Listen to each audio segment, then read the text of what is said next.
Hey guys, so this is it's the end of the semester, so I'm recording this in just an incredibly empty campus. This is the University of Florida, and I'm by the Century Tower.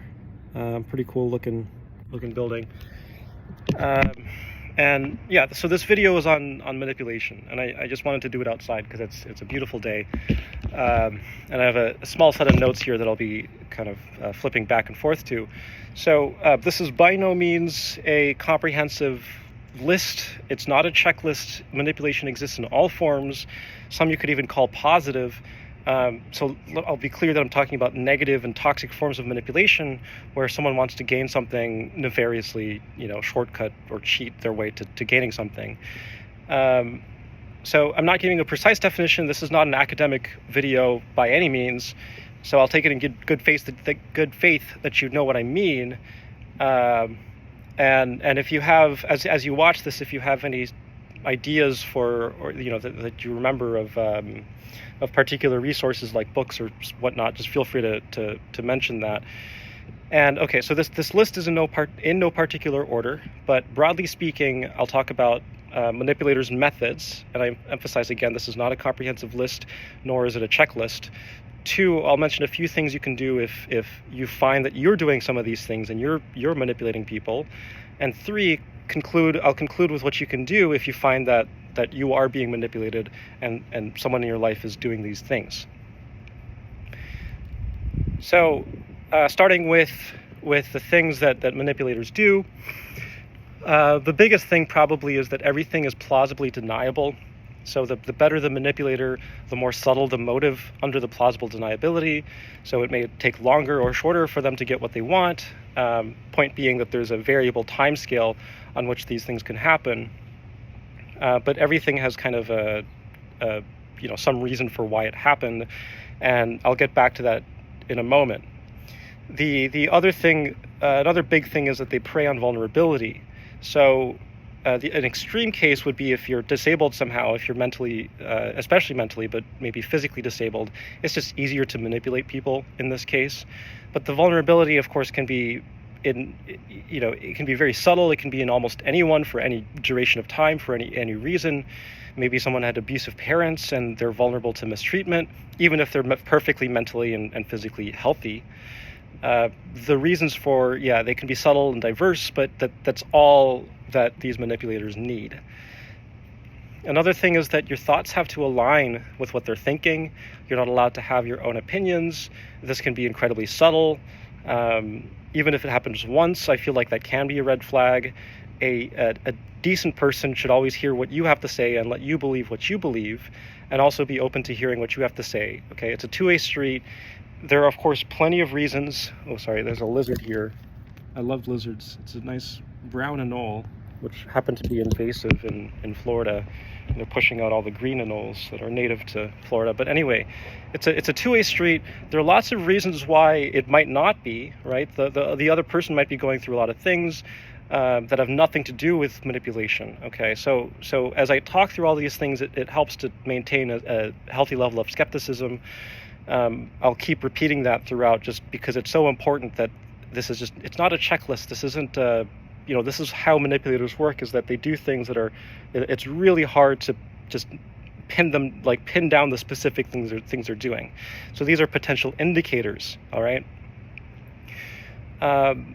Okay, so another thing manipulators will do is undermine your confidence. Again, this can be very subtle. This can be an obvious red flag. Power can be very important to them, and they'll do what they can to consolidate it, even over very long times. So it's therefore very important to raise your confidence. And I'll speak more on this later, on this, in part 3, on the things that you can do. They'll use a feature. Another thing is they'll use a feature of their personality or appearance to enhance the ruse or the lies that they're telling. So they can come across very innocent, very clueless, very helpless, or even very honest. And I've experienced these things to varying degrees with different manipulative people, and they can be very good at it and very convincing. The things they say will make a lot of sense, and just bear with me here because there's more to it. But they might say something like, "Oh, I'm in trouble. I can't pay my bills. I have nowhere to go," or "I was at the hospital last week. Don't have enough for this or that," and so these all sound reasonable. These are things that could absolutely happen to people, and that's what manipulators will do. They'll use things that sound always reasonable. And I don't want to make anyone paranoid, right? That's why it's important to keep this skepticism, this healthy skepticism. The difference is that they don't realize, a lot of manipulators don't seem to realize that their people have a baseline understanding of how the world works. And so if a manipulator, a manipulator might not understand that they're asking for help way more often than should be expected given their circumstance. And so a person who genuinely needs help will only need it once in a while, whatever that means to you. And if they're your friend, you'll often know about that downhill trajectory that leading up to that difficult point where they need help. And you'll also know all the methods the person tried to avoid such a situation. There's going to be a degree of, you'll have a bigger picture understanding of what their situation is. And on the other hand, a manipulator will bring up similar reasons and will have some token statements about what they tried, but these reasons they can be very opaque and difficult to suss out.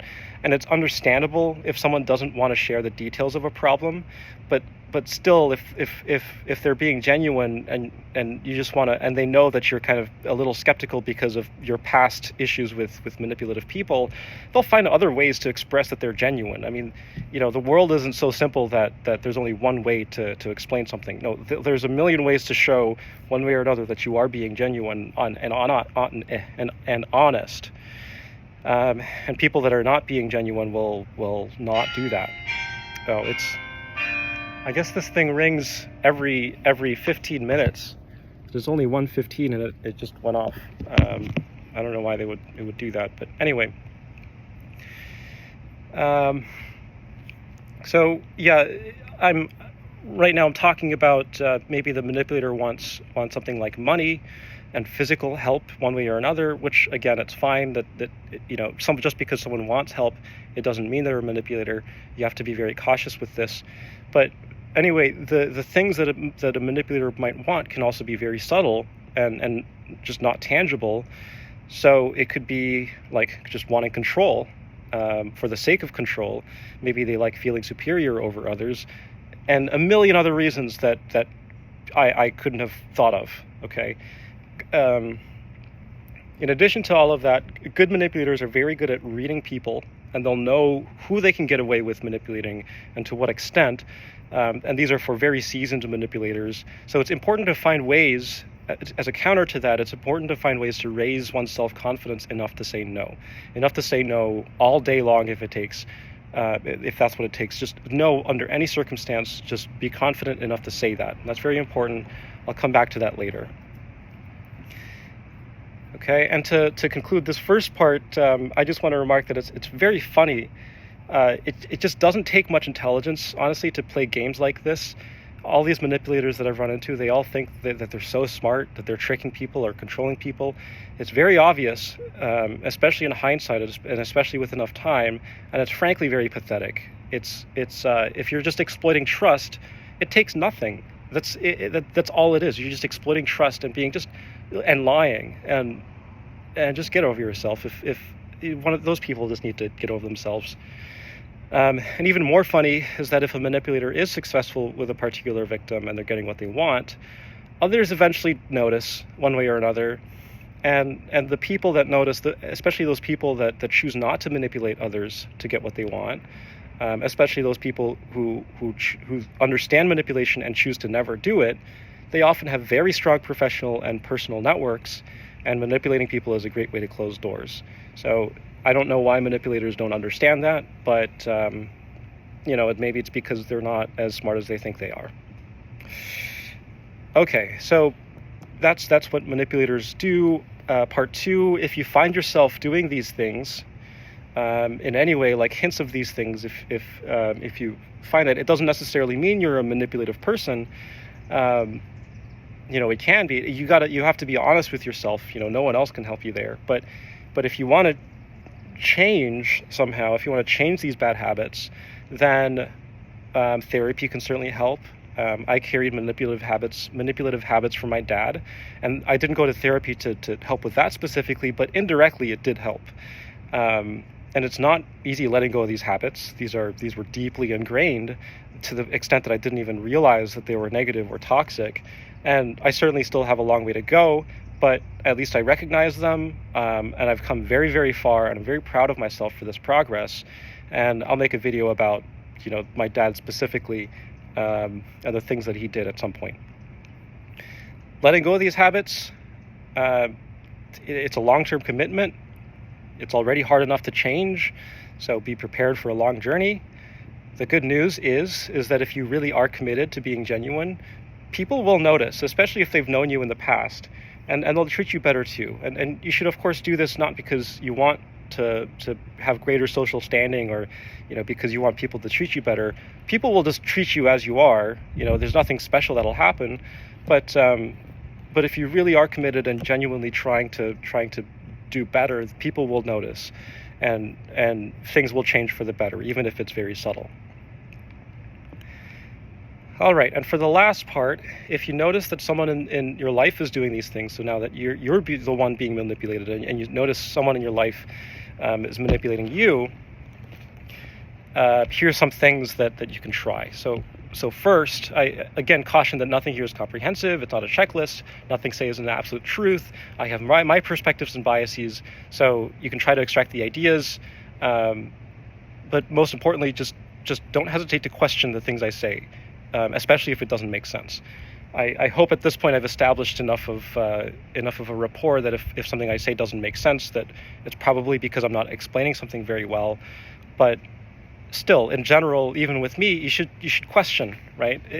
This is the point of this entire channel, is to question.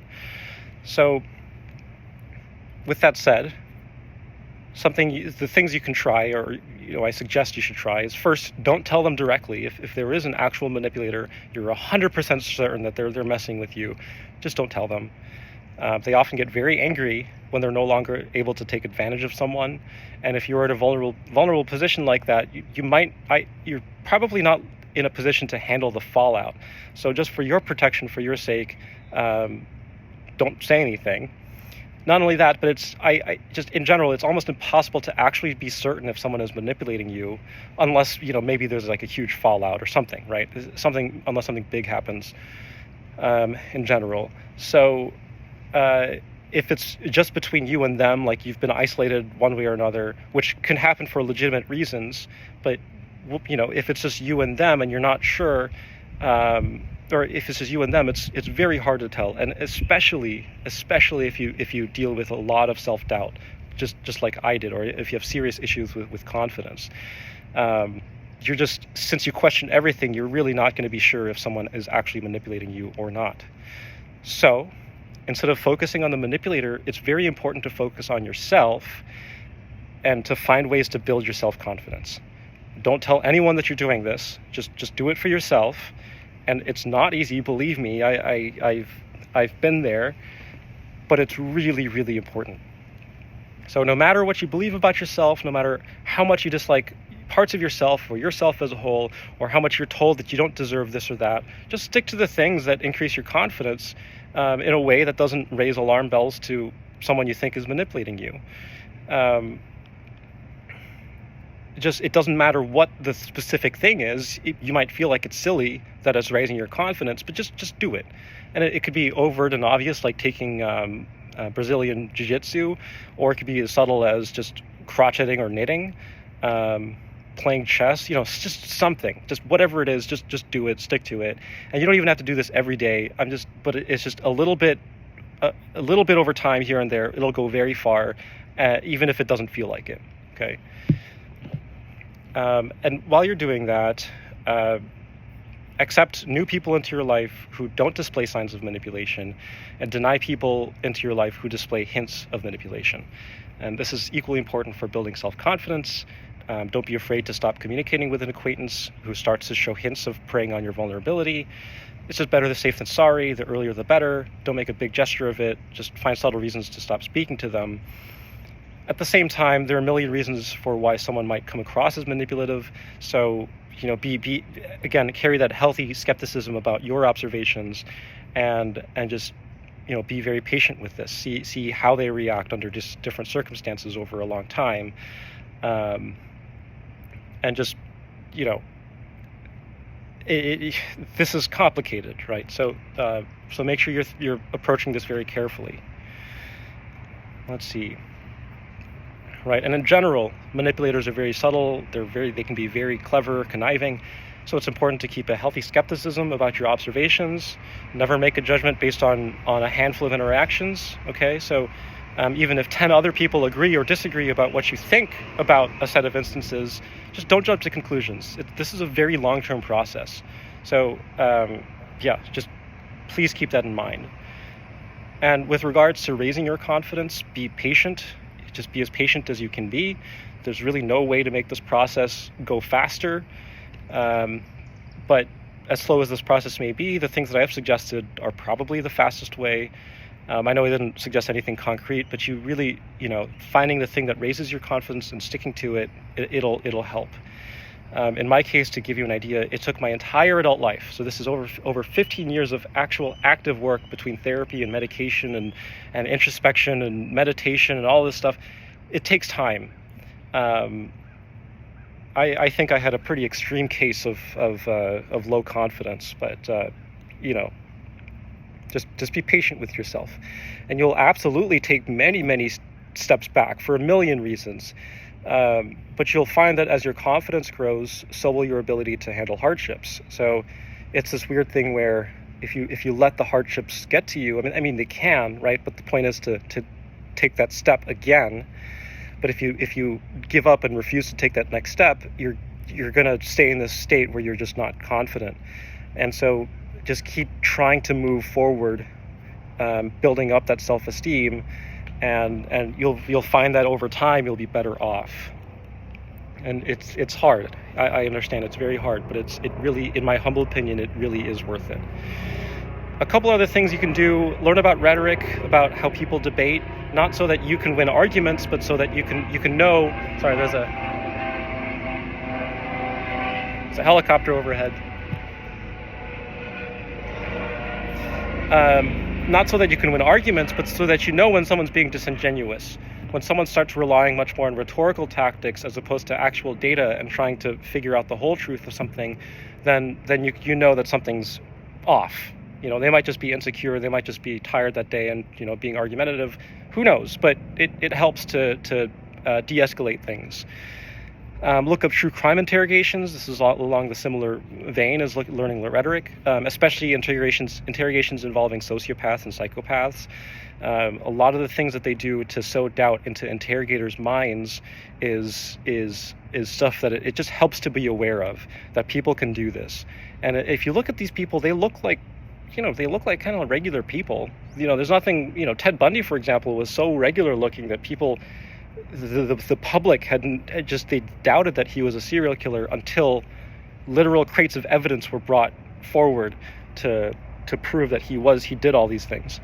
So, these it helps to be aware of just how cruel and evil people can be. Don't go crazy. Not everyone's insane, evil. I don't mean to make you paranoid. It just helps to be aware. Okay, and I guess to close, I always find it just funny how easy it is to quote unquote mess with manipulators, because to mess with them, I mean, I'm not even messing with them, I'm just being honest. And that's what messes with them. They think that when I'm being honest, and at times when I don't even have to be honest, I have no reason to be honest, that they think that there's some kind of angle that I'm playing. And I had a recent interaction with with someone. It was very subtle, but they were just trying to figure out, what is this? It was a fraction of a second that they looked at me, kind of funny, but they were like, what is this? What is this guy planning or thinking? It's like, I didn't have anything in mind. I was just telling the truth.